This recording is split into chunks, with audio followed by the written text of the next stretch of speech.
Hello, ladies and gentlemen, boys and girls, welcome to the Jules Talk Show. And here's your host, Jules. Hello everybody, this is Jules from the Jules Talk Show. How y'all doing? If you don't know me already, let me tell you a little bit about myself. My name's Jules. I'm from the Jules Talk Show, obviously. I was named after my father, Julius Juilliard Jules, aka Dr. Julius Jules himself. My sister's name is Josie Jules, my mother's name is Jennifer Jules, and I got one brother, Kyle. Now, enough about me.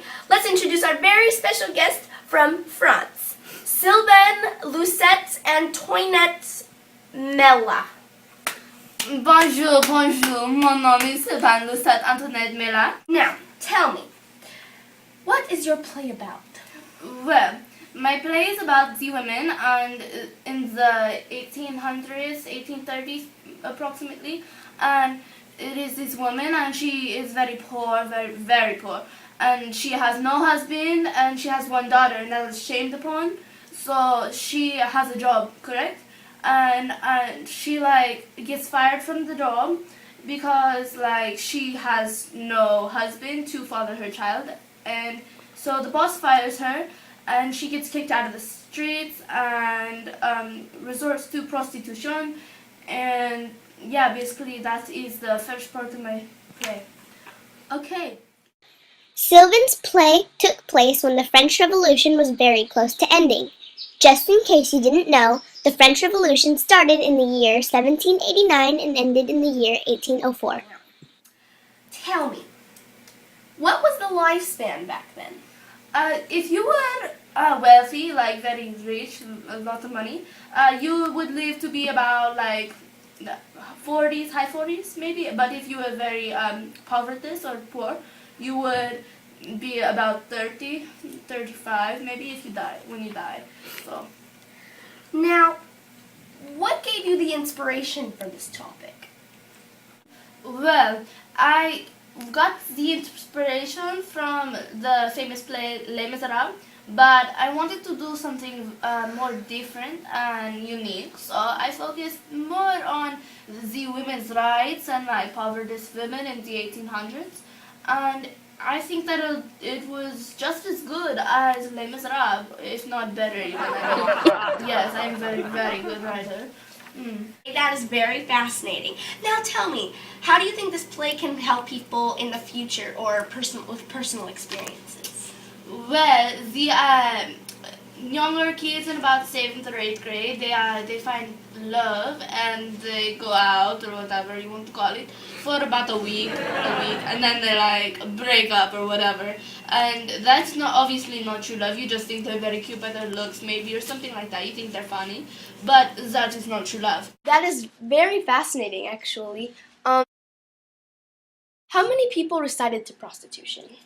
Well, if there were a specific number, then I wouldn't really know, but I know that there were many brothels in France. What are brothels? Brothels are places where men can visit prostitutes, and by 1810, I know that there were 180 assured brothels. Wow. Cool. That's awesome. I gotta pass you over to my cousin Jasmine Jules because I got a sun-tanning appointment at 12 o'clock. Well, because my cousin Julia Jules had to leave because, she gotta go tan. I didn't have time to practice, so she gave me her script, so okay. So luckily, my cousin left me in the fun part, and this game show is called Facts. So, can you tell me, what were some jobs in the time period in your play? Well, there were seamstresses, factory workers, and domestic servants. What were the most respected jobs in the women's order? First is a factory worker, which was the highest paying job. Second was the seamstress, and third was a domestic servant. Mm-hmm. Okay. What age did the lady start working at? With little or no inheritance to look forward to, women started working about 8 to 12. Mm-hmm. Too young. But when did the French Revolution, officially end?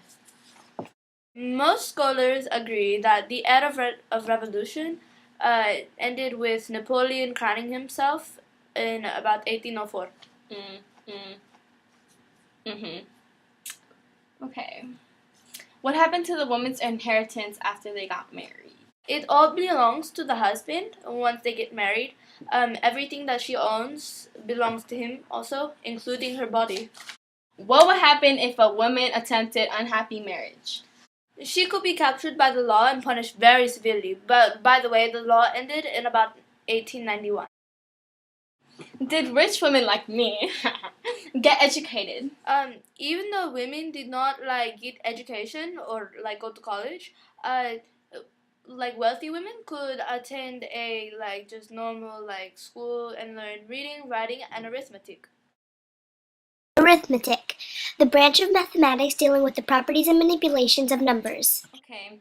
What did people think about lower class women and the way they dress and in general? Well, like the lower class working women, they were not not that they weren't allowed, but if they were to dress prestige or fancier than most other people that are wealthier, then they would be looked down upon. Well, you got all of them right. Thank you. Whatever your name is. Adios.